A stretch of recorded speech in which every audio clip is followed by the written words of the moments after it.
ഇവിടുന്ന് അങ്ങോട്ട് നമ്മളെ ബീഫിൻ്റെ സെക്ഷനാണ്. എന്താ ബീഫൊക്കെ വരുന്നത് 250 ഉറുപ്പ്യാണ് ഒരു കിലോ ബീഫിൻ്റെ റേറ്റ് വരുന്നത്. ഇതുകൊണ്ടാ ബീഫിൻ്റെ സെക്ഷനാണ് ഇവിടുന്ന് അങ്ങോട്ടുള്ളത്. ബീഫിൻ്റെ നാടൻ കൊണ്ടുപോവാ അല്ലേ? നാടൻ കൊണ്ടുപോവാ 250 ഉറുപ്പ്യ അല്ലേ? എവിടെ കിട്ടൂല. കൽപ്പകഞ്ചേരി ചന്തയിൽ തന്നെ വരണം ഈ സാധനങ്ങൾ ഇവിടെ മേടിക്കാനായിട്ട്. ഇവിടെ വന്നാൽ തന്നെ സാധനം കിട്ടുള്ളൂ. ബീഫിന്റെ അടുത്ത കൗണ്ടർ ഇതാ. എന്താ ഇക്ക നിങ്ങള് പെരുന്നാൾ കഴിഞ്ഞ് വില കൂട്ടിയാ?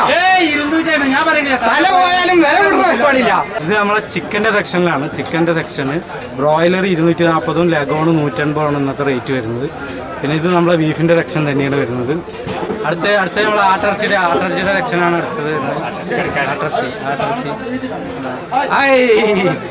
ആട്ടിറച്ചിയുടെ ഇതിൽ തിരക്കാണ്. പിന്നെ ഇത് നമ്മളെ അടുത്ത ബീഫിന്റെ സ്റ്റാള്. പിന്നെ അവിടെ